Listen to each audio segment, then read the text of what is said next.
The second hype matchup of the day is upon us. Edward Gaming versus Team WE El Ocho, the CLG and TSM rivalry of the LPL. Welcome back, everyone. My name's Tom. Once again, we've got Clement here with us, and we have got to get right into this because we saw how swift and efficient IG and Rogue Warriors were. We feel like we should try to replicate that pace. We should match that. Absolutely. So, quickly, first things to note, EDG versus W, it's a really hype, it's a legacy matchup, but they have big differences in the way they like to win. W are much more of a late game team. They win later, then they lose. EDG on the flip side, however, much more of a mid game team. They win a lot faster than they lose. So it will be about who can spike at the right times. We'll have to see if that's going to be the case, though, because there's a lot that goes into this. Scout in the mid lane for EDG has been stepping up lately on Azir. Sometimes he's been a bit of a double-edged sword for them, but now it seems like he's finally got some speed, some wind under his wings to help carry his team to victory. But we're going to be getting into the lineups in just a moment. EDG, you can see on stage, they've brought the A team, Ray, Haro, Scout, iBoy, and Mako as they make their way onto the stage to deal with their legacy opponents. Yep, still a very strong team here. EDG, of course, finding themselves in a bit of a jumble right here. They're still sitting at second place in terms of the Western Conference, but it's going to be very hard for them to actually move up against Snake.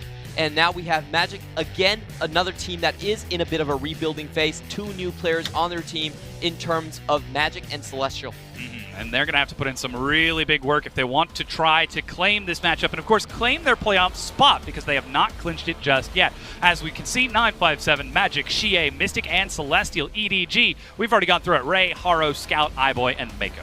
Yep, big matchup we're looking for is in the mid lane. It's going to come down to roaming versus ganks. So the new W really functions on the duo between Xie and Magic. They gank a lot, they pressure mid lane a lot, but for Scout, it's actually a very different story. He wants to move out of the lane as soon as possible, get with his team, link up with Mako, and get those 3v3 skirmishes going on inside the enemy jungle. That's why his Talia is so dangerous. And this is where we look to the impact of these players on their teams, the effect that they have. Scout really has sort of limited himself towards that mid lane, but now that he's starting to move around a little bit more, a match for EDG.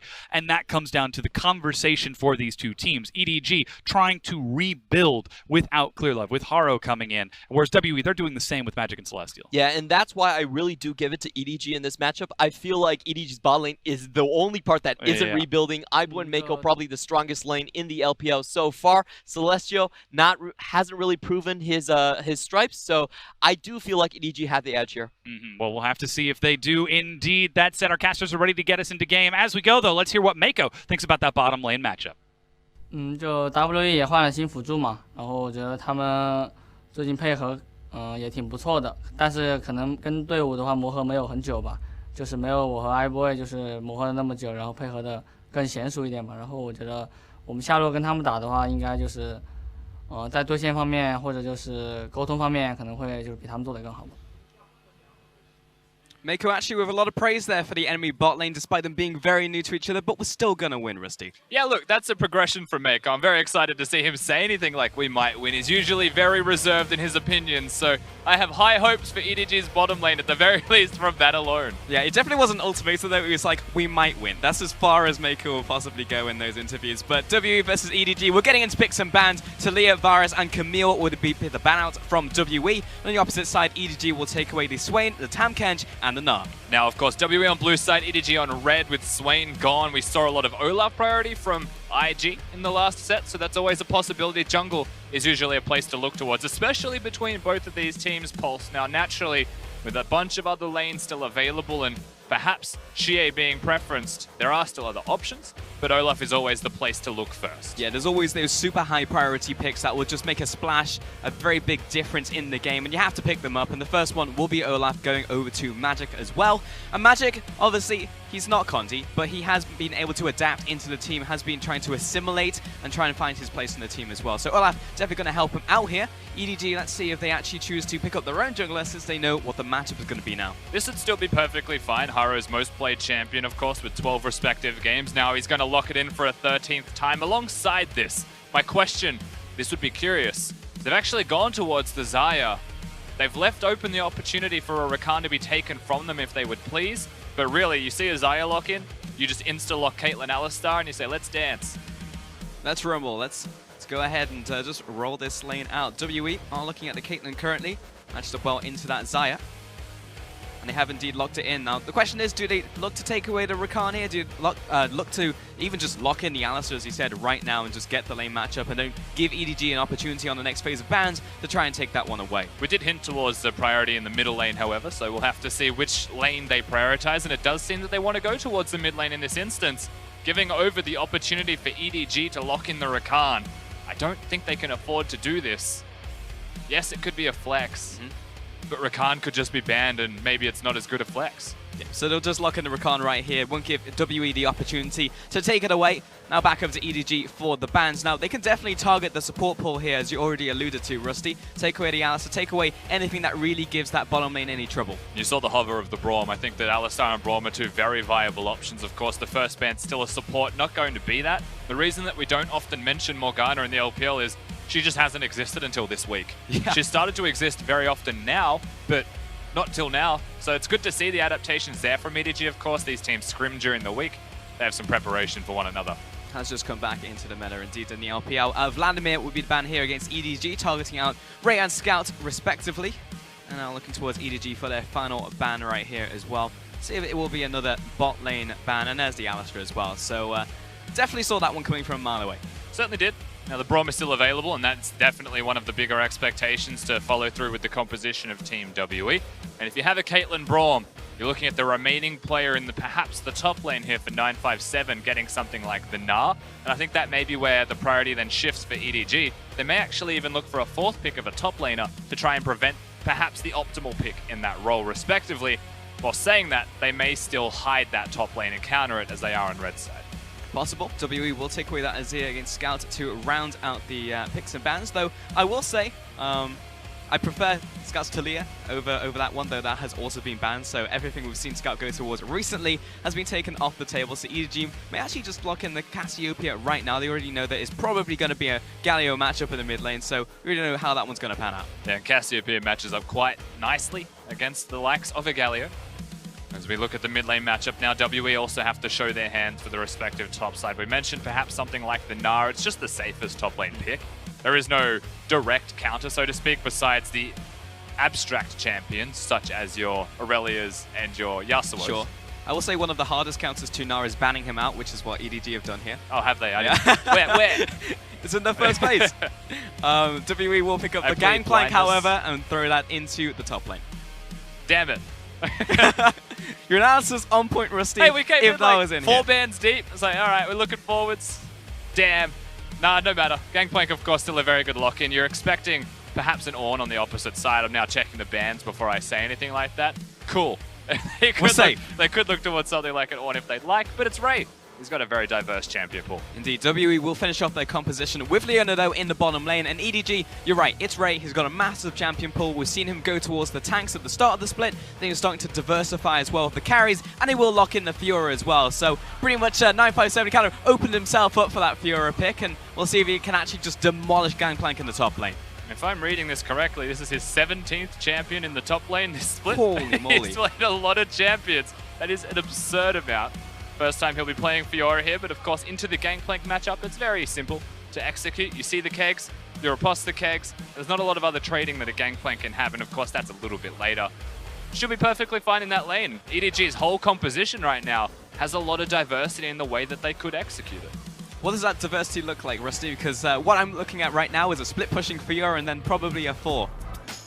Yeah, they could have a 1-4 composition. In saying that, they don't necessarily need to rely fully on the 1-4. We've seen teamfight Fioras from the likes of the Shy, and for the rest of the composition, Xayah, Rakan very strong in lane. Cassiopeia has a lot of protection for that as well. So they could play a siege type of comp, but that's where I would say that they wouldn't want to do that. They'd rather actually play around vision control. This is Mako's playground, basically, with the way that EDG have drafted for themselves. If they can set up vision control and players that they would like, bring WE to them, I would say that is the optimal EDG style that they'll be running in this first game. So EDG looking for control on the opposite side. WE, yes, they're still playing with these 2 new members, but they have been with the team for a good couple of weeks now, and we've pretty much got a good idea of where they want to move, especially Magic, the guy you can see on your screen right now, typically moves towards the mid lane. It's like, well, if I can get Sheer ahead, then maybe we can just win the game through mid.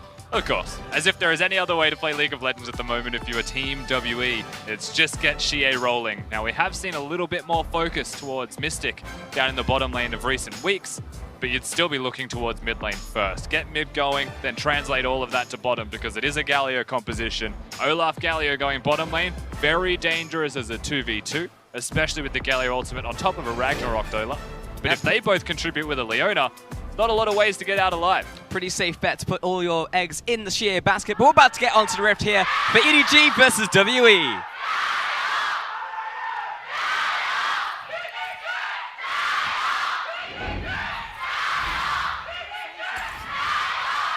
You know, I actually think the crowd is louder here for the second game than they were for the first.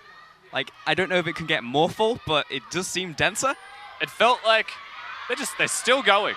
They're really feeling it. It's Team WE against EDG. It's a rivalry that has been around for a very long time, so I can understand the passion being there. And I thought the crowd was just full of Rogue Warrior fans. We were misled. Or there maybe is secret maybe they chairs. were both. There was trap doors.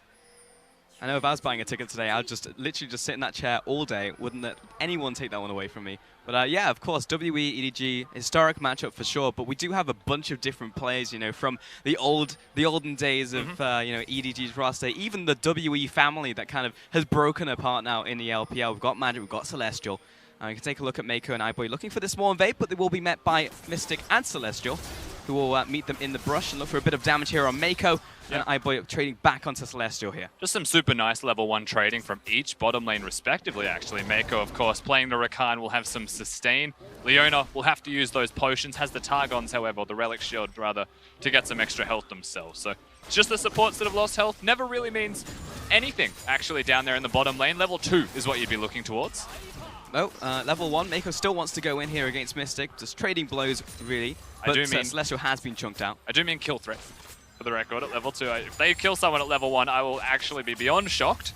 But EDG, they do love their Xayah Rakan lately. They do, and it's playing into Leona as well. It's like, well, if you can chunk out Leona early and she gets to that level 2, then she doesn't really want to engage on you, does she? And iBoy will continue putting the hurt down onto Mystic. They've won the level 2 trade here, EDG, unless Mystic can zone them away, which he has in part at least been able to do. However, they'll still tick over. Mystic very safely uses a summoner spell to keep himself alive in that trade because he did overstep. Yeah, he saw that level 2 pop, was like, I don't want any of that. Rakan could jump on top of me and possibly take me out. And we'll see this level 2. Not really look for the engage just yet from Celestial. Now, we are taking a look at Haru right here, and I do feel like this matchup will be focused here around the junglers. If you look towards WE and EDG in the last couple of weeks and you look towards their problems, it has actually rotated around the jungle for both teams. Yeah, it definitely has. Much more philosophically about how these teams operate as well, as we'll see some trading in mid lane. It's about how those junglers can influence the map, and what that really means. Haru has joined, he's replaced Clearlove, which is a very prolific member of the team to try and step in for. He's a shot caller, he's an experienced member, but they've got Mako. So Mako can still shot call. Haru just needs to be an able mechanical body at the moment where they can still control him, and that's perfectly fine for EDG to succeed. The other side, Magic, I mean, he's replaced Condi, and there isn't really that person who can continue to shot call for the team because Ben's gone as well. It's Celestial, and he's been mechanically fine, Celestial, but we don't know the inner workings of Team WE. And one of the new players usually play a big part of the shot calling with the roles they're in for early game. That's a hard thing to replicate. Now, a lot of what you just said was theoreticals, and what we've actually seen is that Haru has not really been... Whoa, in the bottom lane! Mystic's going to straight up die to iBoy and Mako, aggressing on him, and Celestial no longer has a marksman. Mystic had no heal, and they still had the Ignite on the side of EDG, and suddenly they just get themselves the kill. This unrelenting pressure from the 2v2 bottom lane of EDG. There's an opportunity for Celestial to engage here with Mana coming in from behind and the teleport out from WE, but the heal comes through. Can EDG open up in this distance, or can he find a kill onto Celestial? Flash forward from Xie, he's going to get the return kill, and Mako now is getting corralled back into enemy lines, and Mako here to fall as well. And they should give the kill over to Xie at the end. I think they're just waiting. Yep, they'll give the second kill, making sure that he does get one of them. Big counterplay from Team WE. It started off so strong for EDG, and they overstepped, trying to get some extra damage, some gold even from the Rakan onto the turret. And just like that, Xie steps up massive. That's that rotation you were talking about in Champion Select as well from WE, and I feel like their style has been much more binary, but that's a good thing when you have these new players coming into the roster. If you just have one win condition, one way you play the early game, well, just rinse and repeat. If it works, just don't fix it. I've even noticed with this particular bottom lane 2v2 of iBoy and Mako, they play overly aggressive as Xayah and Rakan. Something that we saw the last time was that they'd step up too far and they would get legitimately punished by their opponents. This time around, it works because they get the kill, but they still get punished by overstepping after the fact. So this is something that we've seen more as a trend now from EDG's 2v2 in the bottom lane with just this setup of champions. I like that WE were ready to respond, able to respond, and that it didn't need to be 9-5-7. He's very occupied at the moment with Ray. He very much has to focus on that top lane right here. Speaking of the top lane, haven't really spoken about it just yet, though 957 is going to walk into the brush and just delay the recall here from Ray. It's not like he can kill him without any mana, but Fiora has gone for the Kleptomancy into this lane. It's very easy for Fiora to proc it into the Gangplank, but what is interesting is the Gangplank has done the same. Typically, we've seen it into harder matchups. Gangplank recently has been picking up a lot of the grass being dying. Yeah, it's not a tank matchup. There's bottom lane fighting Well, again. Mystic is just very low and about to die again. Mako will just finish him off with an auto attack, and honestly, Rusty, I don't expect 2v2 kills to happen continuously like this. Yeah, we're talking casually bottom lane. It's just, oh my god, they're dead every single time we look down here. iBoy and Mako, this pressure cooker that they've got going on in the bottom lane is really paying off, and it feels like they're forcing Mystic to flinch under the pressure, and then they're capitalizing on that flinch. They're getting themselves kills, and even past those kills now, look at the minions that are being missed under that turret. That's a 14 CS advantage, with most of those minions going away on a cannon wave is gone as well. Now it's an experience lead, it's a gold lead, it's an item lead, and all EDG need to do is bring Haro down once. And you would imagine that it just cascades and gets so bad for WE.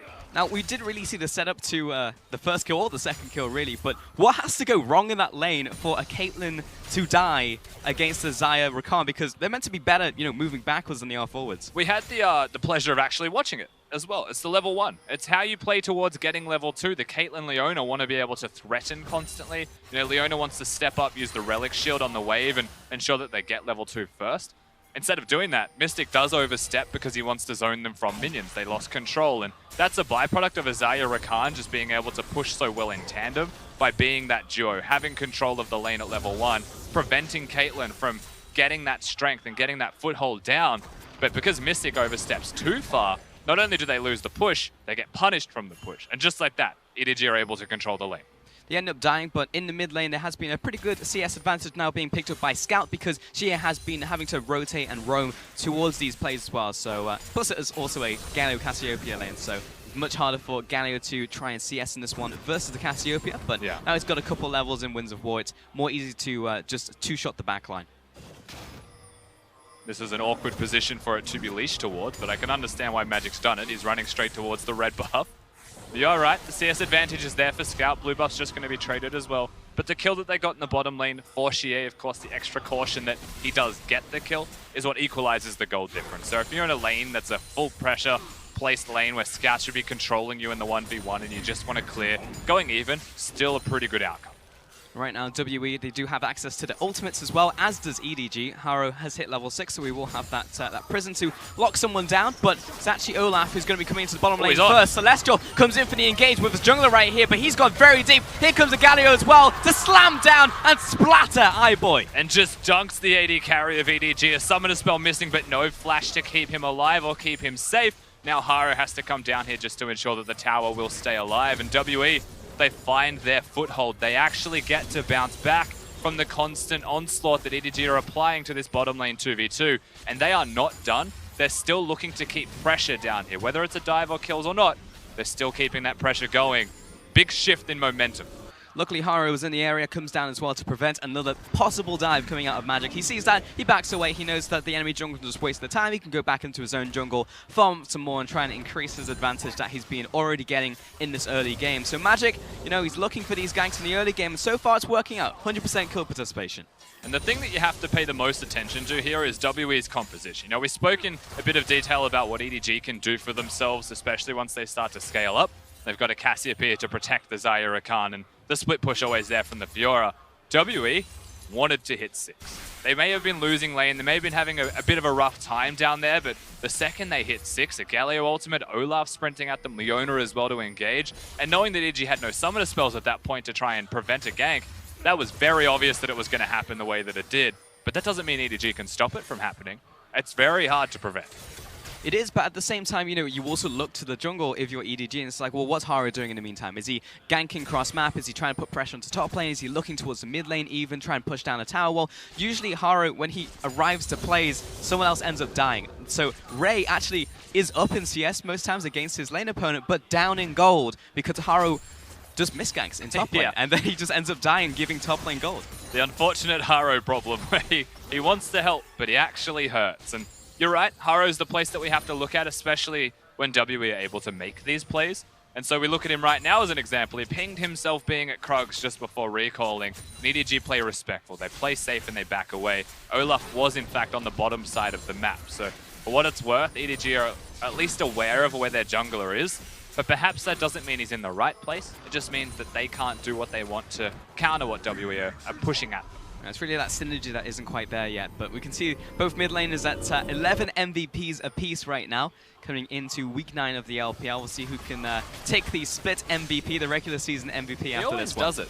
Like, Scout is one of the most hit or miss players in the league, but when he hits, he gets an MVP, without fail. The fact that he's got 11, I'm surprised. I'll be honest with you.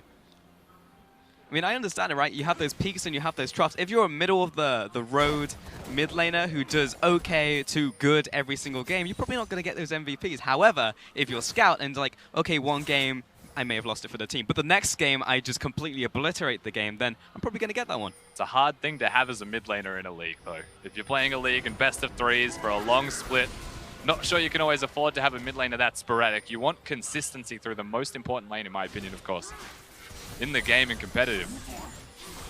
But it works. It works, you know, and it's been a rocky road. You're absolutely right in the first couple of weeks of play. Just looking towards Shea here. Doesn't quite land the charm, or the taunt rather. Magic also rocks up to the mid lane. It's going to be a 2 versus 2 as Scout is trying to zone away this Olaf. Here comes the support out from Shea, giving the extra resistances as well. But they're actually turning onto this Galio. And Mako's coming in from the bottom lane. Celestial looking for the protection right here. But the Rakan is into the back lines. Mystic arrives to the play. And the re-engage comes in from Celestial. Horror's going to go down. And iBoy takes so much damage. He has to go with the Featherstorm. But he's being locked onto. Can Mako get in the way? Yes, he can. But now Scout is under attack. There are so many low members. Scout, can he go big? He's looking for one, finds the second, looking for the third. Scout kills everybody, and now Mystic in this 1 versus 2 will eventually go down. What a play from Scout. Scout is a legitimate hero, you say. Make or break for the team. Well, he made it right there in that entire team fight. 3 big kills. The flash forwards, everything you want to see from the mid laner of EDG. Well, he goes on display there, and he goes insane, allowing space for Mako and iBoy to clean up the remnants of that fight. EDG, they do get the massive victory, and we get to see how this started as well. Magic walks towards Haro, they engage, and they choose to fight each other. But Shie is very far out of position. He just wants to buy time, wants to hold on. And Mako's going to be here first. Now, the bottom lane of WE actually have the inside track to get here second before iBoy. And a lot of trap stepping happens here, unfortunately, for both iBoy and for Haro. But the ultimate was perfectly timed from iBoy. It actually gets rid of the trap headshot, so he's able to reset. And now it's Scout. All the Scout show, the confident flash forwards, knowing that he had the kill. The cleanse timing was great, even ensuring that he gets the third, forcing a flash out of Mystic. Rest of the team fight, simple cleanup. That's just big plays from Scout. I mean, straight up, that was just the opposite of the commentator's curse. We were talking about Scout, how he has these peaks, how he has these troughs, immediately comes in with a peak. So Magic, Shea, they're looking to try and shut down this snake in the mid lane, but he's going to back away. I was going to say, just check yourself, because as you're talking about him, now's a good chance for him to get caught out. WE was stalking. They were looking for him. But I mean, we gave ourselves an out. We said he's inconsistent. Yep. He showed how high he can actually be when he wants to be. And all he needs to do is not show the lows. And we're good. But that would make him a consistent mid laner. Yeah, that's what we want. WE are still here. They've been here probably for a good minute now. He has no summoners. I mean, Haro, they can literally see him, but they're immediately going to dive on top of Scout. He's used the ultimate already, and Olaf, he's not going to stop. No one can stop the Berserker, but Haro, he stands in front, and the teleports, that can stop him. In comes Celestial, he finds the lockdown, and Mystic with the headshot. Haro backs away, but he's actually coming in with Ray right now because he has the support in from the bottom lane. The cavalry has arrived. Mako with the triple charm. iBoy finds the kill into Celestial. And you know what? I'm not going to blame Scout for that one whatsoever. The patience displayed from Team WE to find him at all was admirable. They do get themselves Scout in the end, but at what cost, you always have to ask yourself. And you still feel like EDG came out ahead in that trade. And now they're able to push clear waves. Teleports are gone from each respective top laner. Teleport not available for Shie in the mid lane. and just constant skirmishes around this area of the map, both teams were displayed where they want to carry. And Xie, yes, he is the pivotal point of Team WE. EDG have said, let's do it. Let's fight around the mid lane. Let's make these big plays happen. Scout still plays it very well. Yeah, they're going for this engage, and it looks like Olaf is unstoppable. It's like, uh-oh, my Ragnarok's running out, and here comes Ray. There's just so much push, tug and pull in this fight. You know, the re-engage coming out from EDG and the re-engage coming out from WE as the rest of the team arrives. Yeah, fancy feat, of course, from Scout to survive as long as he did. Ray also gets an assassination on the back end, and that Fiora getting a kill, having the Ravenous Hydra build. Things start to get awfully scary if you're a top laner against him. Yeah, for sure. 957 will be pushed in, and he will start to just lose the war of attrition, which is what Fiora will be doing here in the top lane. Xie pushing away Haro and Scout, because they feel confident enough now to push into the jungle and try and harass Magic, of course, out, and also take his camps away. And EDG aren't going to stop there. It's going to come down as well, cut into the bottom side of the jungle, ward up the red buff as well. The thing that we have to look towards next for both teams is where a tower is going to go down. Something that we haven't seen yet. It's 6 to 8 in kills at 16 minutes. That's pretty ridiculous given that no objectives realistically have been focused from it. All of it's skirmish play. They want to get a lead, they want to get the kill first, and then maybe look towards the objective. But how quickly these teams react and how back and forth the trades have been, because there's been deaths in every single one, it's so hard to go for the objective afterwards. So what you're expecting now for both teams, particularly EDG, as they're starting to feel some tempo, they've got some item spikes, you know, they're getting that advantage, is to slow the game down, go back to basics, and look towards objectives all over again. You know, this is such a big departure as well from the typical WE style that we saw from the original roster. You know, it's like we would expect to go slow, absorb the pressure, and that's what made them so good. They were just the ultimate bullet sponge because no one could break through them. They bounced back in the late game T-fight. Game over. But WE now, they're focusing on these lanes, looking for those skirmishes. You can see it very evident in this game that they have been going for that. And EDG so far have been coming out ahead, but we're seeing trades up in pressure. Bot lane tower went down, first tower to EDG. They're pushing through to the inner. That was traded for the Herald, however, and WE are pushing up the top side, but this is EDG getting drastically far ahead. Yeah, they are. Now, there is a Rift Herald if they wanted to try and get an extra turret, try and equalize the trades. Ultimately, it's a Cloud Drake for EDG on the bottom side of the map, but 2 turrets and disengage is best case scenario for EDG. Was how slow WE were to the punch on making any kind of plays. Now it's more about counterplay. They get 1 turret for 2, they trade it down, and now they need to defend mid. Mako is constantly looking for these engages because he can play up, knowing that Zai's right behind him. Here comes the engage out from Xie, but now he has to walk through the miasma and through the prison out from Haro. They detonate the mid laner. And Mystic, he'll try and kite away, but everyone is just running for the hills because EDG find 2. They're still going. Scout constantly trying to find a pick. Ray is pushing top lane out of turret as we speak. And EDG with momentum in mid lane can choose to pressure. There's no way that Magic can defend this turret. And that's not even just a trade up anymore, it's just a comprehensive victory across the board. EDG, no matter how you slice it, are winning the numbers game right here. Ray's in the top lane 1 versus 0. The mid lane was 4 versus 5, and they still managed to win. They take 2 turrets, they move towards the dragon, and this is a massive swing now from EDG. There is a very big power point on the Rift, which is why this is all able to happen in the first place, and that is a 2-item mid laner of EDG. The fact that Scout can have a Rylai's and the Seraph's Embrace upgraded at 18 minutes, have a blue buff, and then set his team up to push in mid lane. There is no one able to contest him right now. And how aggressively, how confidently he's able to play on the Rift is very evidenced in that last skirmish that gets them the turret. Well, sure. Now, EDG, let's take a look at the damage. They're about 5,000 gold ahead of WE. You can see 4 turrets to 1 currently. And EDG have complete control now. Going back onto the map, you can see they've pretty much all just bought control. Was the only person who hasn't is iBoy because he's max slots right now. Maybe he could sell the core, but we're not talking about that. 2 creeps off a cull. Yeah, so being upgraded, so I'll he sell might that sell it eventually. after that.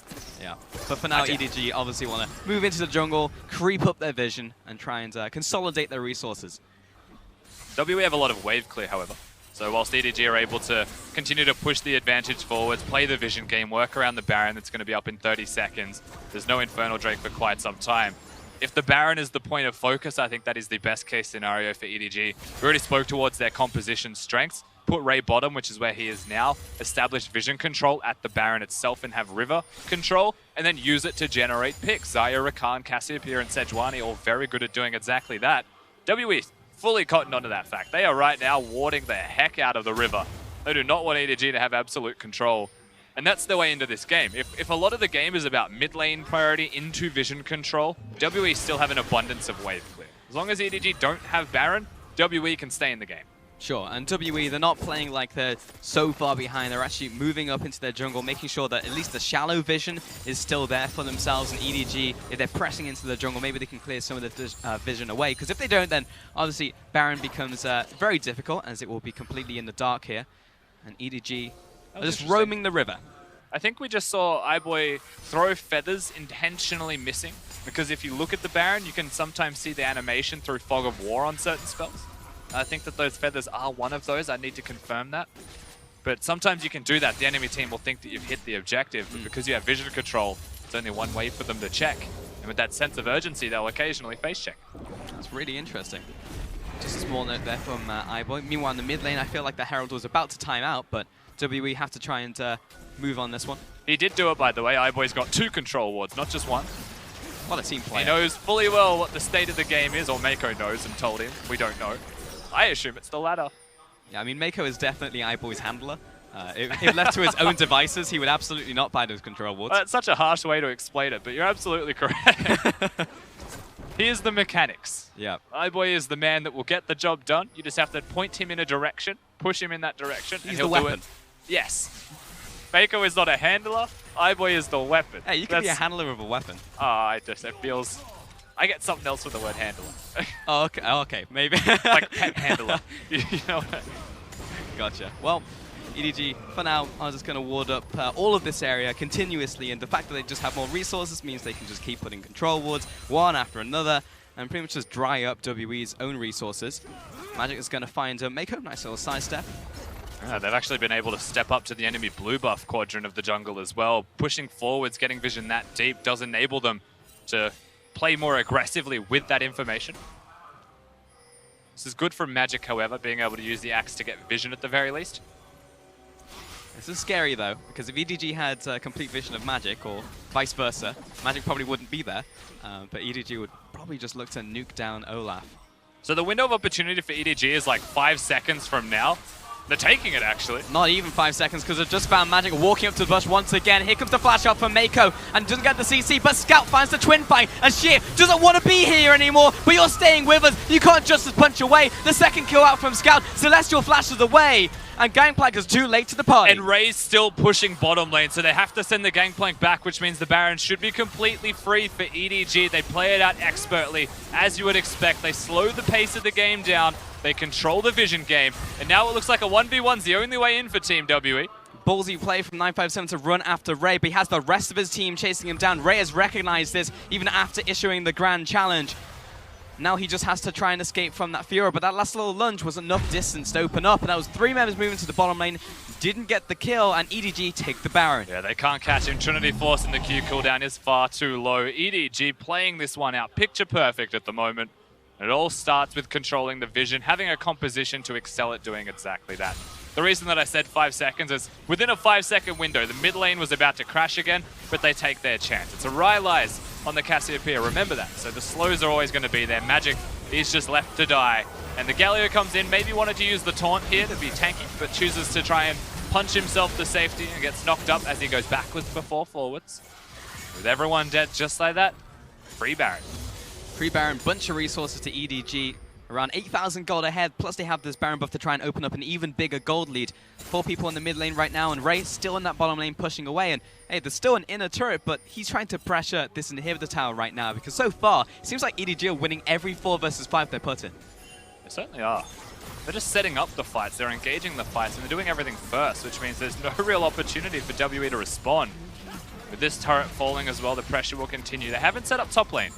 And just looking at mid and bottom, lanes are very close to each other, so WE are still in with a chance to defend this Baron push at the very least.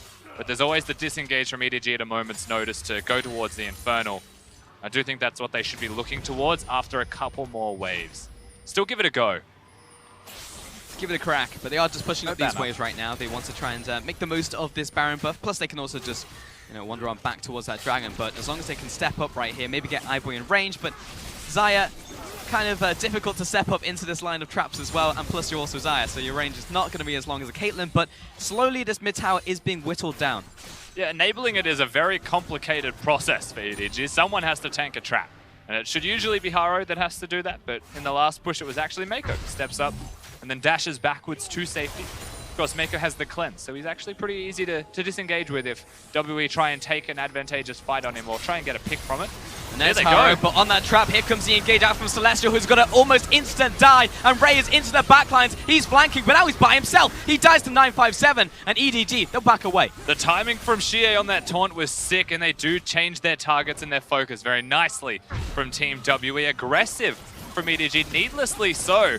As a countermeasure to WE going forwards and engaging, they choose to go in themselves. I don't think Ray needed to step that far up.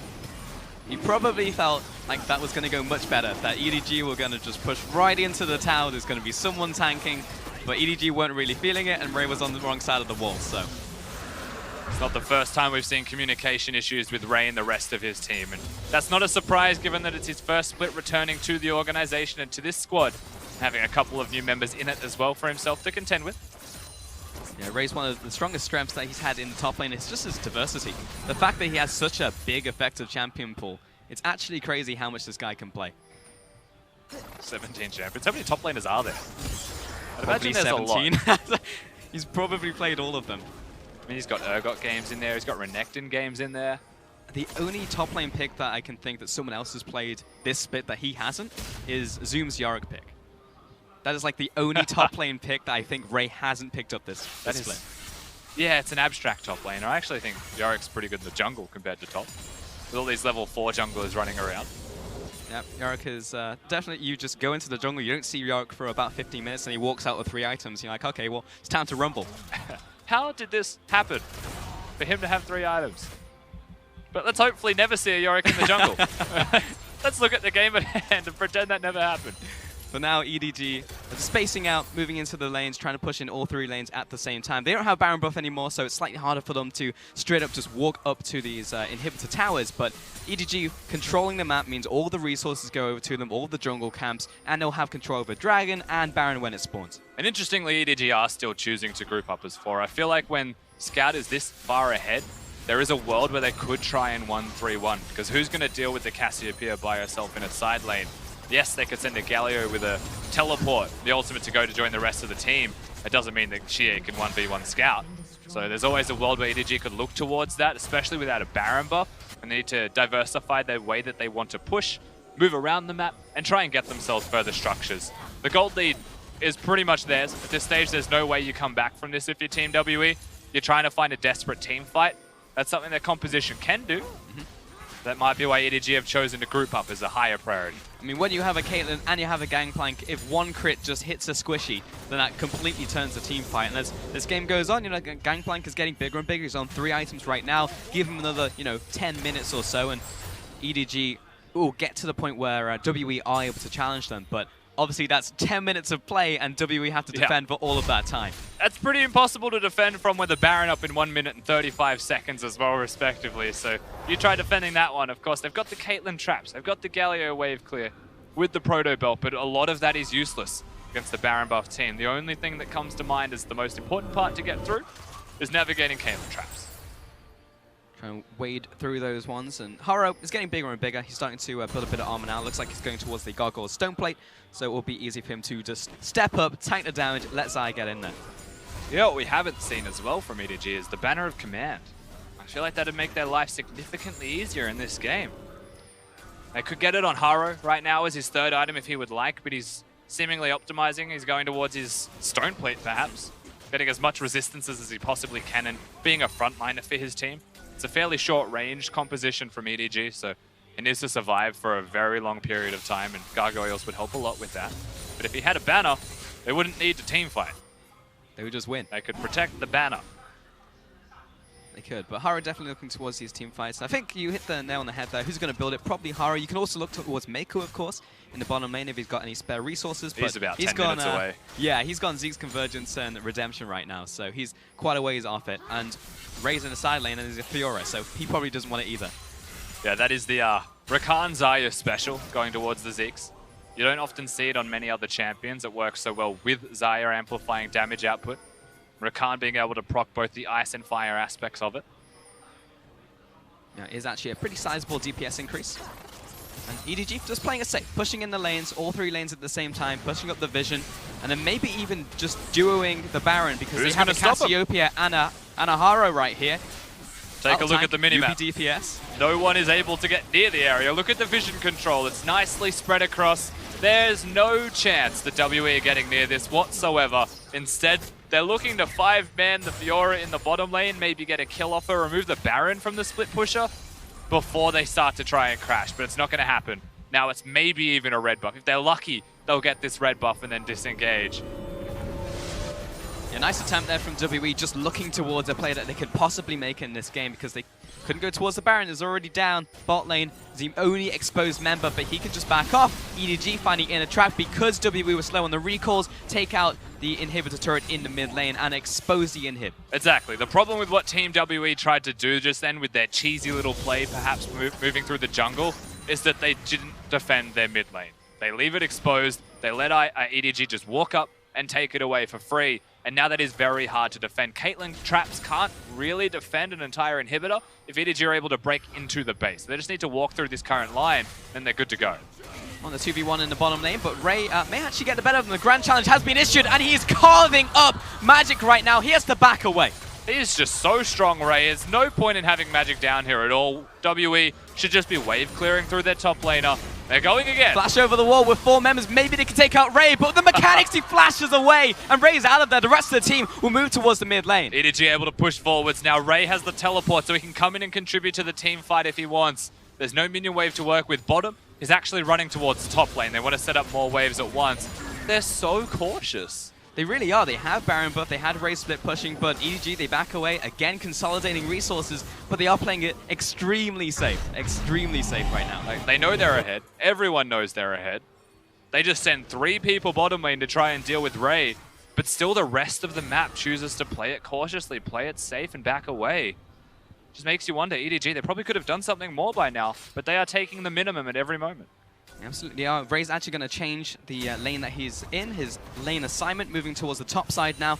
Actually, 3 members of WWE are actually here to meet him, so he's going to wait a little bit before revealing himself. iBoy will move to the bottom lane, so we've got kind of the makings of a 1-3-1 with Haro in the jungle, but what's the reason for EDG just stalling right now? Because WWE, surely that's a good thing if EDG just don't end here, that WWE can buy some time, they get more crit on Caitlyn, more crit on the Gangplank, and they can actually challenge in team fights. Yeah, at first you feel like perhaps they're just paying a lot of reservations and a lot of respect to Team WE, but EDG are also looking towards item spikes before they step up. It is hard to step forwards against a Galio Leona.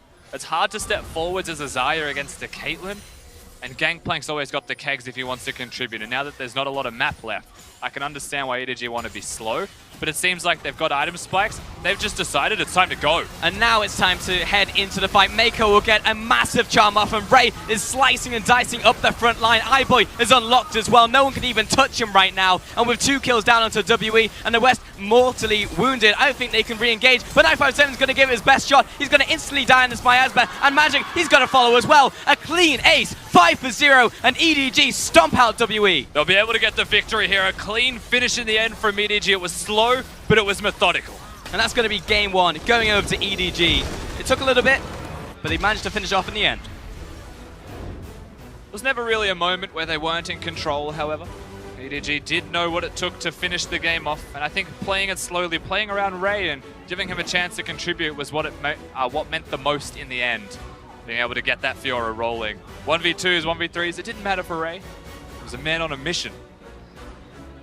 Yeah, it was really just momentary concern of how long is EDG going to take, but they knew they had a goal in mind. We are going to pull the trigger at some point in the next 5 minutes. We're just not going to rush it and give WE a chance to come back into the game. That's going to make sure that everything is taken away and they strangle them out. And EDG, while the early game was very back and forth, we saw all of these skirmishes, EDG eventually managed to just pull ahead, and you can see that massive climb to power. And Ray shows a bit of mastery on his 17th top lane pick in the LPL respectively as well. And Scout in particular is the man that you'd have to look towards. I would be super surprised if he doesn't get the MVP for the way that he was able to play highlight reels coming from the mid laner of EDG. And it shows once again, WE are a good team, But when EDG are playing closer to their best, when Scout's playing on form, then it's very hard to beat EDG. They've proven that they can take out TNWE at least in one game of this set, and that they can actually win games without just having to play around iBoy. They don't have to play iBoy Mako compositions, doesn't have to be the Cogmore, they don't have to 5-man dive bottom lane all the time if they don't want to. They can use Scout. But it also shows like what both teams are looking for right now, because of course you have EDG fighting over first with Snake, and then you look towards WE and it's a very different story. They're actually looking towards BLG and actually confirming a playoff spot right now. Absolutely. So for these teams, it's different battles, different things that you have to look towards, and you can see that difference in this game. And you would say that the win is important regardless of both respective teams. I am certain that WE will come back as a rejuvenated team in Game 2. We definitely are expecting a 3-game set, but for now we are going to send it back to the analyst desk. Thank you so much, guys. And while you guys may be expecting a 3-game set, I'm not so certain after that EDG Game 1. Scout looks to be on form, and that's what we were talking about a little bit. You know, Xie has been the fire for WE, and if Scout can keep him penned down, well, what do WE have? Yeah, that's a big question. And if I look at the drafting phase, I actually feel like WE had some good answers to what EDG was able to throw at them, but they won out through pure mechanical skill. The lane I'm talking about is the bot lane, Caitlyn and Leona running a double counter into the Rakan and Xayah, but still losing 2 kills early on in that lane, which is very surprising for me.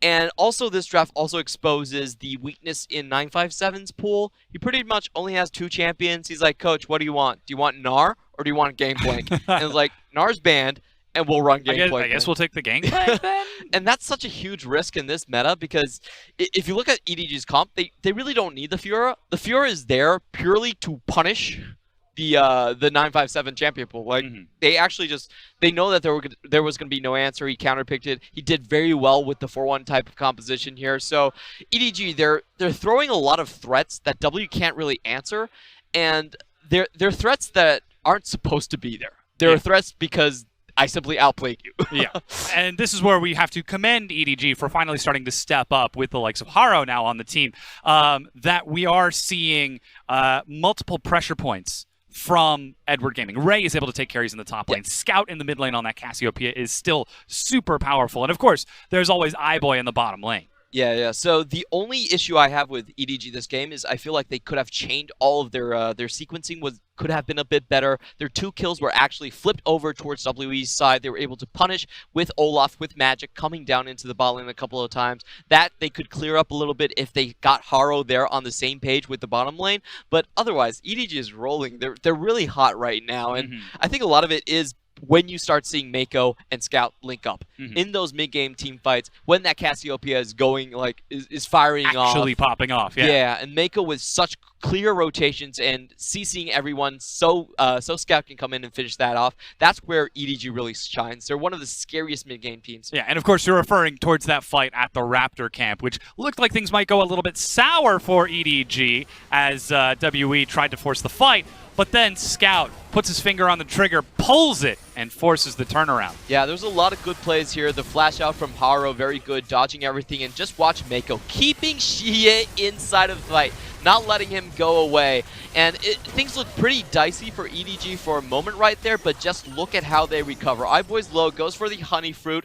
Mako again with another big play, blocking everything, and Scout going in, grounding 3 people. There was nobody that could use their CC to stop his damage output, and then he finishes off with a triple kill into the man of the match for us right here. 31% of his team damage. I believe that would even top iBoy's contributions to the team so far.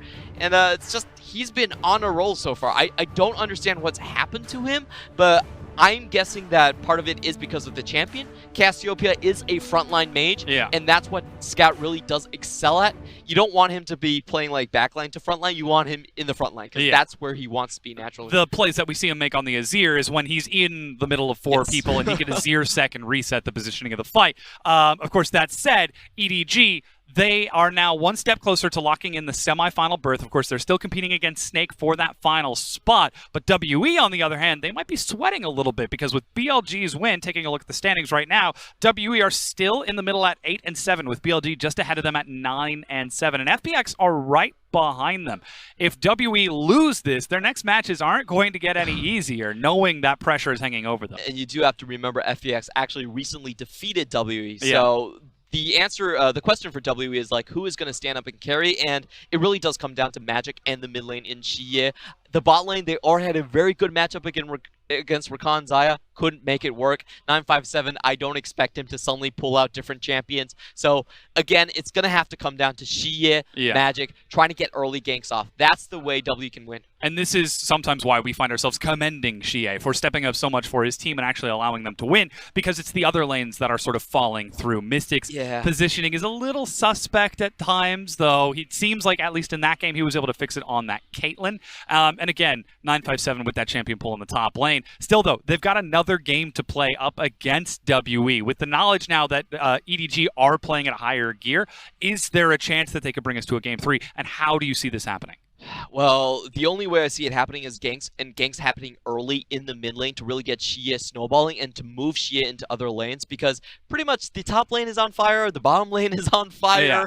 You're only looking at one place that can really hold the entire thing together. Shiye is sitting in the mid lane like, this is fine. Yeah, and they have to do it early because EDG is so good with mid-game tempo. If you allow them 2 steps early at the Baron pit, you're going to have to face check, and they're going to kill your entire team, or they're just going to steal the Baron. So it has to happen early, and it has to happen in a very big way for Shiye. Well, we'll have to see if they can do that. We've got a quick break on our hands. Don't go anywhere. The LPL will be right back with Game 2 between WE and EDG.